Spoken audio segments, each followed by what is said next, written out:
Thanks for staying with us. So broadcaster Rufai Oseni trended all through Monday after he came online to accuse the police officers of pointing a gun at him and forcefully taking his car keys, driving off with his car. The officers had arrested him for taking the dedicated lane, that's the BRT lane.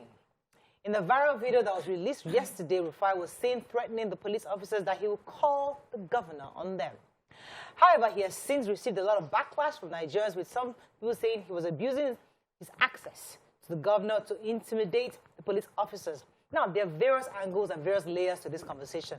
It's interesting because there's always a Nigerian factor of, do you know who I am? Do you know I can call the governor? And there's also a part of, was he provoked? So you can look at this from different angles. So there are 4 levels. Level 1, he sent a tweet that the police took his car.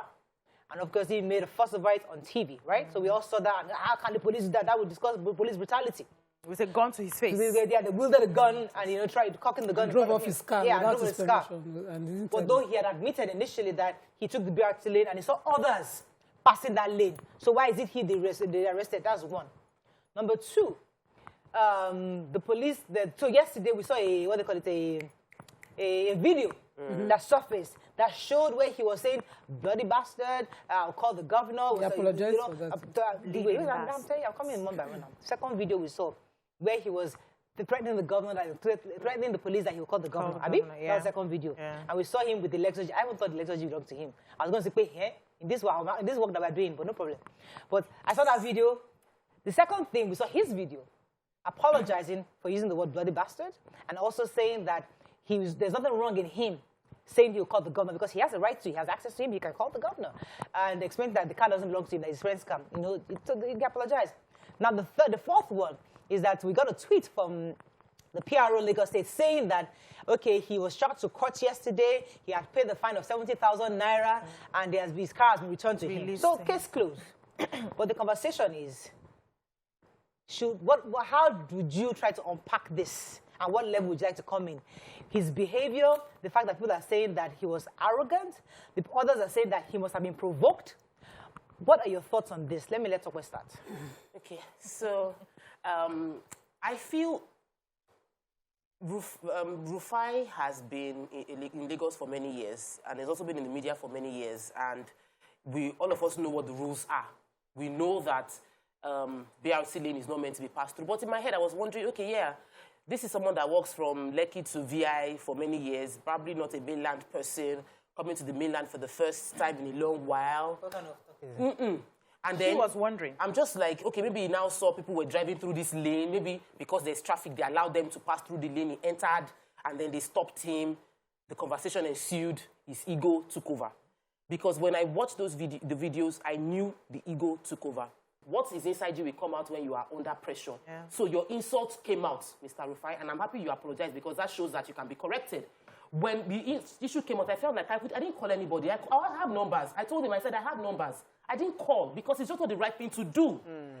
And that's the thing. The fact that you have access doesn't mean you should abuse it. You have been found disobeying the law. You just pay and with humility you go. So when I saw those videos after this happened yesterday, I had not even seen all the other videos of the drama that happened with Rufai. When I saw those, I said, this is his ego. This is the fact that you're feeling like, I am too important for this kind of thing to happen to me. And it can happen to every one of us. We must always checkmate ourselves before we start feeling like we are God. You are not. Just because Tokwe cited the road safety experience, I have 2. In fact, 3 that advise what I do when I'm with them. If the police stops me, I park well. If the road safety stops me, the first thing I do is call somebody that I know. That's the truth. So this is the experience of my late father when he was coming from Auchi to Lagos on that Benin road. They will stop you and you can be there till the next day. Your entire family will worry. They don't care. So when I was coming from home as well, I was stopped. The moment I remembered this is their style and the driver that was driving was acting all like mad, I called somebody. Please, they have stopped me. Can you talk to somebody so that I'm clear or they know? Because I left Auchi around 10, and I was at 1 o'clock, I was already at Ore. So see Lagos. Don't stress me. But if you were doing your job as you should, tear a ticket, say you can go ahead, because other people are, no problem. But you would be there. They'll tell you the bank did the other. My father was running, and I remember that day I kept calling from Lagos. What is happening?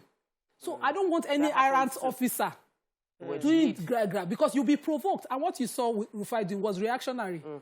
He didn't, according to him, it wasn't clear as to a diversion that made him go into a BRT lane. Me, I was clear as to a diversion at Mile 2. They carry me going that bridge in Igomu.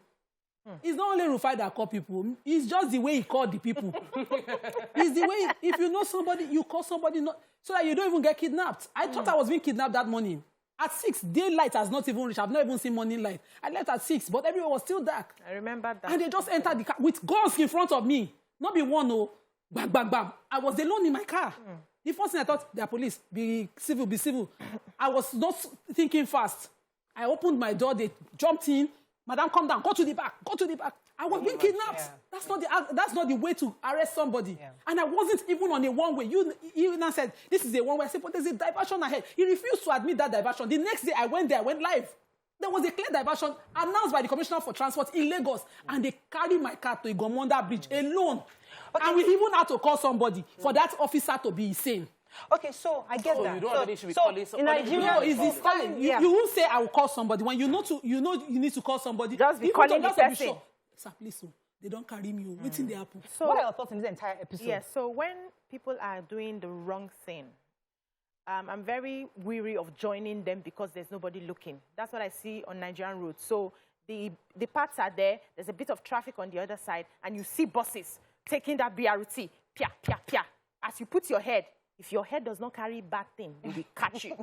And then you start saying, did you not see these buses? How many people will they catch? You are the scapegoat. So why don't you just avoid doing that when you know it is wrong? That's one. Secondly, when they now catch you, that you have committed an offense, be humble. Nobody cares who you are. 2 weeks ago, I was heading out to Miriam, and we just passed the road. We did not see any diversion, and they, Pakam, Omo, come and see Miriam speaking English. Me too, sir. We are very sorry, sir. We are very sorry, sir. It's not like I cannot call anybody, but I just know I'm wrong. There's nothing I can do. Even if I call the person and the person does, I know we sit here and we preach. We need to begin to practice what we preach.